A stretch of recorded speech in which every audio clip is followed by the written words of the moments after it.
So hello everyone and welcome to Learn Up. So आज की इस वीडियो में हम लोग डिस्कस करेंगे आर्टेमिस 2 मिशन जो कि अभी रिसेंटली लॉन्च हुआ है। वो काफ़ी ज़्यादा न्यूज़ में आपको पता होगा, 1 अप्रैल को ये लॉन्च हुआ है और इसको लॉन्च किया गया है नासा के द्वारा।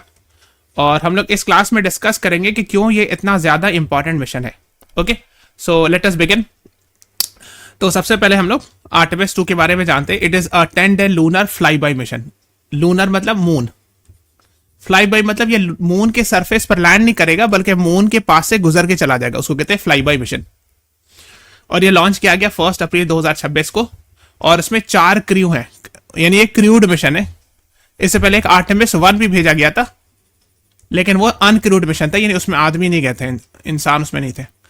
ये वाला आर्टेमिस 2 जो है वो क्रूड मिशन है, इसमें 4 एस्ट्रोनॉट्स को भेजा जा रहा है। It is the first crewed flight to the NASA led Artemis programme and the first crewed flight beyond low Earth orbit since Apollo 17 1972। तो इसको भी हम लोग डिस्कस करेंगे। पहले हम लोग जानते हैं कि ये क्या है। तो इसमें 4 क्रू मेंबर जा रहे हैं। फर्स्ट क्रूड फ्लाइट है नासा का आर्टेमिस प्रोग्राम का, बिकॉज आर्टेमिस 1 में अनक्रूड मिशन था, यानी उसमें लोग नहीं गए थे, यानी एस्ट्रोनॉट बैठ के नहीं गए थे, बट इसमें जो है एस्ट्रोनॉट्स को भी सेंड किया जा रहा है। तो सबसे पहले हम लोग जानते हैं, इसमें ये लिखा है कि ये फर्स्ट क्रूड सैटेलाइट है अपोलो 17 के बाद। तो पहले हम लोग अपोलो का इतिहास थोड़ा सा जानते हैं, फिर हम लोग लो अर्थ ऑर्बिट समझेंगे, उसके बाद हम लोग डिस्कस करेंगे कि इसका क्या मतलब है।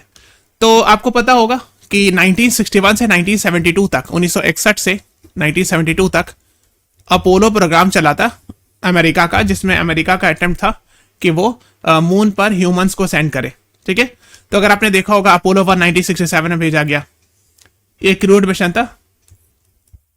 ठीक है, लेकिन ये successful in the sense moon पर लैंड नहीं किया। फिर अपोलो 4 भेजा गया, 5 भेजा गया, 6 भेजा गया, सबका अटेम्प्ट लिया गया, अपोलो 10 तक भेजा गया, है ना। लेकिन फाइनल जो लैंडिंग हुआ था 1969 में, अपोलो 11 जो था, first human on moon, Neil Armstrong and Buzz Aldrin land किए थे अपोलो 11 1969। और ये काफी फेमस है, सब लोग जानते हैं, क्योंकि फर्स्ट स्टेप नील आर्मस्ट्रांग ने रखा था, इसीलिए उन्हीं को क्रेडिट जाता है कि Apollo 11 1969 first human to touch the moon, है ना। तो इसको नील आर्मस्ट्रांग आप जानते होंगे, ये काफी फेमस है। अपोलो 11 16 जुलाई 1969 को लॉन्च किया गया था कैनेडी स्पेस सेंटर फ्लोरिडा से। उसके बाद ही बहुत सारे मिशन भेजे गए। एक अपोलो 13 था जो कि बहुत डेंजरस माना गया था, क्रू बच गए थे, बट उसको सक्सेसफुल फेलियर कहा गया। ओके, उसके बाद 14 15 16 17 लास्ट जो ह्यूमन का मिशन था मून के लिए, वो अपोलो 17 था 1972 को। सो 1972 से लेकर 2026 तक ह्यूमंस को मून के पास नहीं भेजा गया है। ह्यूमंस क्रूड मिशन की बात कर रहा हूं, अनक्रूड नहीं, यानी बिना ह्यूमंस के तो जाती है सैटेलाइट, तो मार्स और आगे तक जाती है, सन के पास भी जाती है, लेकिन क्रूड मिशन यानी ह्यूमंस को 1972 से 2026 तक मून के पास नहीं भेजा गया। मैक्सिमम जो भेजा गया वो लो अर्थ ऑर्बिट में भेजा गया, ये आपको ध्यान देना। ठीक है, 2026 में पहली बार ऐसा हो रहा है 1972 के बाद, जो कि आर्टेमिस का सेकेंड मिशन है, जो कि 4 ह्यूमंस को भेज रहे हैं मून के पास, और वो भी मून पे लैंड नहीं करेगा, लूनर फ्लाई बाई है, नहीं मून के बगल से घूम के चला जाएगा। ओके, तो ये आपको पता होना चाहिए। दैट इज वाई आर्टेमिस 2 काफी ज्यादा इंपॉर्टेंट मिशन है, इसको स्टार मार्क कर लीजिएगा, बहुत ज्यादा इंपॉर्टेंट है GS3 के पर्सपेक्टिव से, है ना। GS3 मेंस में और इवन यूपीएससी प्रीलिम्स में भी आ सकता है। ठीक है, अपोलो 11 मिशन, है ना, आप देख सकते बज अल्ड्रिन और है ना और आर्मस्ट्रांग दोनों गए थे 1969 में। ये फर्स्ट मिशन था जिसमें लूनर लैंडिंग प्रॉपरली हो गई थी और ह्यूमंस जो है वो मून पर कदम रखे थे। ठीक है, ये आपको पता होना चाहिए, है ना।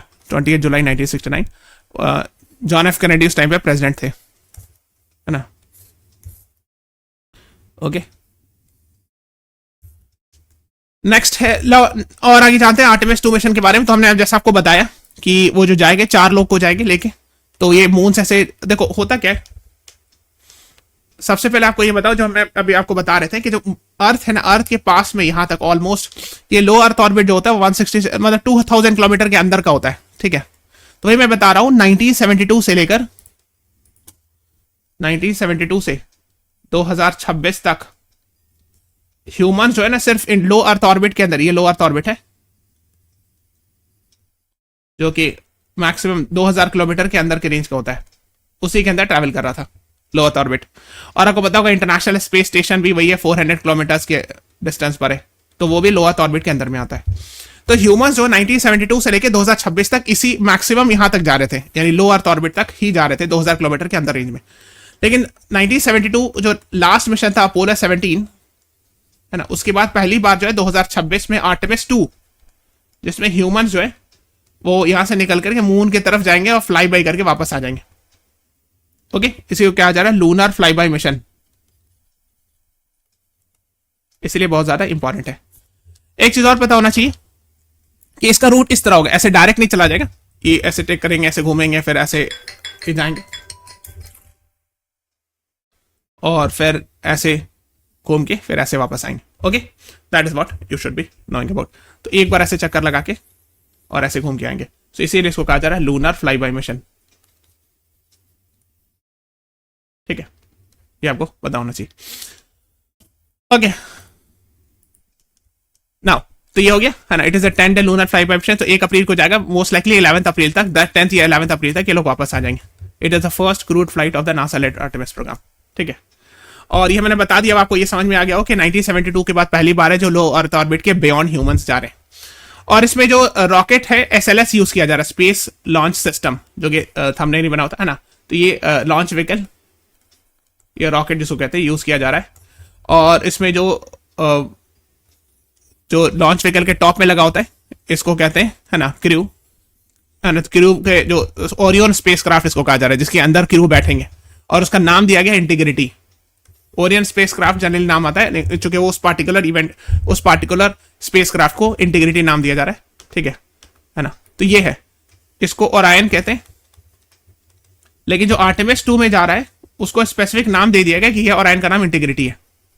ठीक है, ये ओरायन जो है इसके अंदर ह्यूमंस बैठ के जाते हैं, ये वाला, this one multipurpose crude vehicle, इसके अंदर आदमी बैठ के जाते हैं। ठीक है, और और ये जो रॉकेट है इसका नाम दिया जा रहा है SLS। ठीक है, स्पेस लॉन्च सिस्टम। ओके, तो ये सब बेसिक चीज आपको पता होना चाहिए। और मैंने आपको बताया भी कि जनरली क्या है, हम लोग जो है लो अर्थ ऑर्बिट तक ही ह्यूमंस को भेज देते हैं, नहीं अप टू 2000 किलोमीटर के रेंज में। लेकिन ये वाला जो आर्टेमिस 2 मिशन है, अगेन चूंकि ये मून के पास जा रहा है, तो देख लो कितना दूर जाएगा,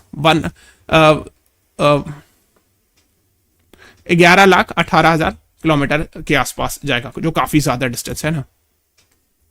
ओरायन कैप्सूल के अंदर जाएंगे लोग, है ना, 10 या 11 अप्रैल तक वापस आएंगे, स्प्लैश डाउन करेंगे, पैसिफिक में लैंड करेंगे। तो मैं आपको एक वीडियो दिखाता हूं, जो आर्टेमिस 1 भेजा गया था, हालांकि उसमें ह्यूमन नहीं था, तो उसका जो स्प्लैश डाउन हुआ था पैसिफिक ओशन में, उसका मैं वीडियो दिखाऊंगा अभी। ठीक है, तो ये हो गया आर्टेमिस 1 के बारे में। मैंने आपको बताया कि इससे पहले एक आर्टेमिस विन चेक करने के लिए भेजा गया था, लेकिन वो अनक्रूड था, इसमें ह्यूमंस नहीं गए थे।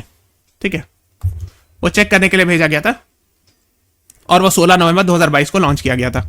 ठीक है, वो भी Orion spacecraft space SLS rocket के साथ भेजा गया था, और उसमें ह्यूमंस नहीं गए थे, और वापस टच डाउन किया था, अगर आप देखोगे पैसिफिक ओशन में, splash down on Pacific ocean. ठीक है, सो ये आपको पता होना चाहिए।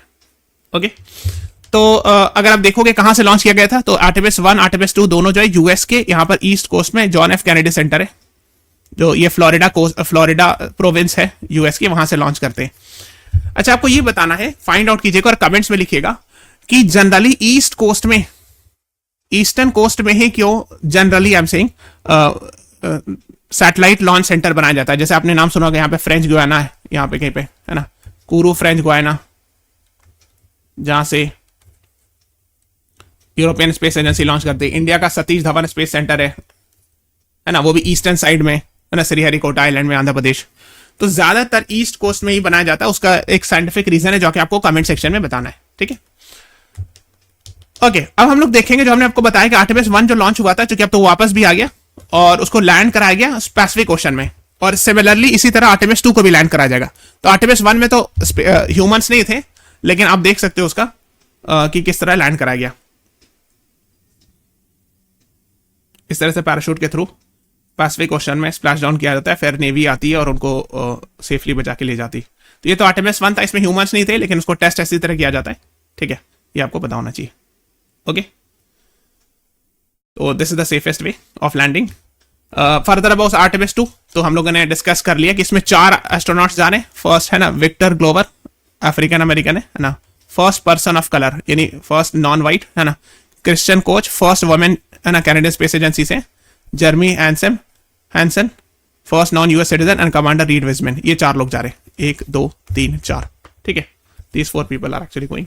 1 अप्रैल को गए वही SLS से, कैनेडी स्पेस सेंटर फ्लोरिडा से। ठीक है, ओरायन के अंदर बैठेंगे, उस ओरायन का नाम इंटीग्रिटी दिया गया है ना। So again John F Kennedy space centre, John F Kennedy US president थे है ना, उन्हीं के नाम पर स्पेस सेंटर बनाया गया, John F Kennedy space centre. ठीक है, आप देख सकते हो ये लॉन्च किया गया फ्लोरिडा से 6:35 ईडीटी। ईडीटी टाइम होता है जैसे आईएसटी टाइम होता है ना, इंडियन स्टैंडर्ड टाइम वैसे। ठीक है, सो ये रूट है, ये मैंने आपको डिस्कस कर दिया है ना। अगर आप चाहो तो इनके बारे में और डिटेल पढ़ सकते हो। First crewed flight to the moon since Apollo 17 के बाद है ना, अपोलो मिशन जो सारे थे उसके बाद पहली बार 1972 के बाद पहली बार इतना दूर भेजा जा रहा है एस्ट्रोनॉट को। सो ऑफ कोर्स ये बहुत ही ग्रेट डील होगा अगर ये वापस सक्सेसफुली आ जाए। ठीक है, और ये इनका लॉन्च था, आप देख सकते हो है ना। तो इसमें ये कि देखो ये SLS है जो रॉकेट लॉन्च व्हीकल है, और उसके टॉप में ओरायन लगा हुआ, उसी में ह्यूमंस है, 4 ह्यूमंस, 4 एस्ट्रोनॉट्स हैं, और इस तरह वो लॉन्च किया गया कैनेडी स्पेस सेंटर फ्लोरिडा से। ठीक है, सो ये आपको पता होना चाहिए।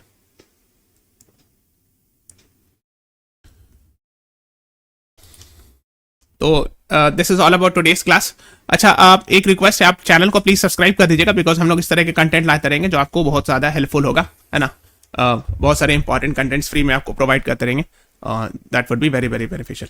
सो we are stopping this class here. Thank you everyone, thanks for watching, and please press the like button also.